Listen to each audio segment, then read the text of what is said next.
Hello అండి. ఈరోజు video అయితే రిక్వెస్టెడ్ వీడియో అనే చెప్పొచ్చు. చాలామంది హ్యాండ్స్ కటింగ్ చెప్పండి అక్క సింపుల్ మెథడ్‌లో అని అడుగుతున్నారు కదా! సో, ఈరోజు వీడియోలో చూద్దాము. వీడియోని ఎక్కడ స్కిప్ చేయకండి. ఎండింగ్ వరకు చూడండి. చాలా అంటే చాలా క్లియర్‌గా మీకు అర్థమవుతుంది.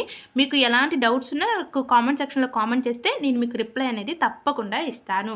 ఫస్ట్ మనము ఈ యొక్క క్లాత్ ఉంటుంది కదా! బ్యాక్ పార్ట్ కట్ చేసుకున్న తరువాత మిగిలిన క్లాత్‌తో మనము ఒక చివరొచ్చి హ్యాండ్స్ అనేవి కట్ చేసుకోవాలి.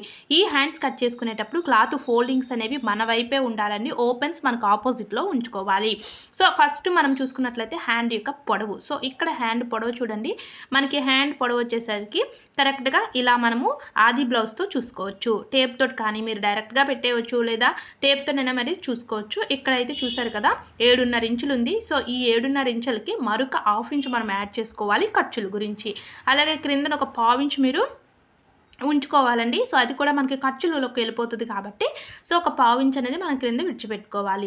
నెక్స్ట్ ఇక్కడ నుంచి చూసారు కదా హ్యాండ్ డౌన్ అన్నమాట. ఈ హ్యాండ్ డౌన్ వచ్చి మనం కట్ చేస్తున్న బ్లౌజ్ పెద్ద సైజా చిన్న సైజా అని మనకి ఇక్కడ కూడా ఉంటుంది.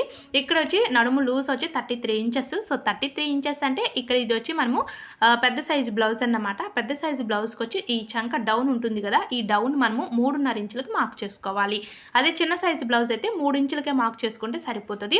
ఇక్కడ హ్యాండ్ లూజ్ వచ్చి నేను 6 ఇంచులు పెట్టాను. 6 ఇంచులకి మరొక 2 ఇంచెస్ ఎక్స్ట్రాగా ఖర్చుల గురించి పెట్టేశాను.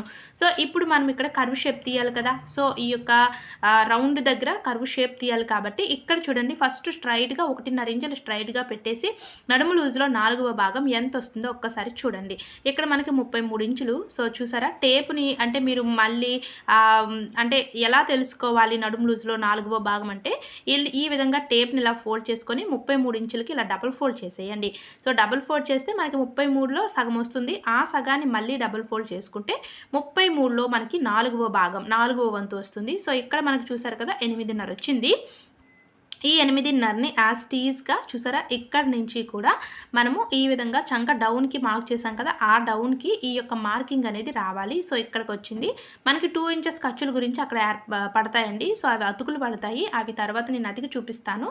ఓకేనా? ఇంతవరకు క్లియర్ కదండి. ఇప్పుడు మనం ఈ విధంగా ఇలా క్రాస్‌గా మార్కింగ్ అనేది మనం మార్క్ చేసుకునే విధంగా క్రాస్‌గా మనం స్కేల్ తోటి గీసుకోవాలి. ఇక్కడ చూడండి ఇక్కడ డౌన్ అని మనకి ఇక్కడ కర్వ్ షేప్ అనేది ఇవ్వాలి. ఈ షేప్ కూడా మీరు ఫస్ట్ 1.5 ఇంచులకి ఇలా మార్క్ చేసుకొని స్ట్రైట్‌గా మార్క్ చేసుకొని అక్కడి నుంచి డౌన్ అవుతూ పైకి మాత్రం అస్సలు వెళ్ళకూడదు. డౌన్ అవుతూ ఇలా బిగినర్స్ అయితే చిన్న చిన్న డాట్స్ పెట్టుకొని మీరు మార్కింగ్ అనేది చేయండి. లేదు మాకు హ్యాండ్ అంటే హ్యాండ్ తిప్పడం బాగా వచ్చేసింది. సో, ఈ కర్వ్ షేప్ నీట్‌గా తిప్పడం వచ్చేసింది హ్యాండ్ తోటి అంటే చక్కగా మీరు ఈ విధంగా కర్వ్ షేప్ అనేది ఇచ్చేయవచ్చు. మనం కట్ చేస్తున్న హ్యాండ్స్ వచ్చి షార్ట్ హ్యాండ్స్ అన్నమాట. సేమ్ ఎల్బో హ్యాండ్స్ కూడా ఇదే మెథడ్ అండి. సో, దాని గురించి ఇంకా పెద్ద పెద్ద ఏమి ఉండవు. ఎల్బో హ్యాండ్స్ కూడా కటింగ్ ఎలా అనేది మన ఛానల్‌లో ఉంది. ఒక్కసారి చెక్ చేయండి. ఓకేనండి. ఈరోజు వీడియో అయితే ఇదని. వీడియో నచ్చితే లైక్ చేయండి.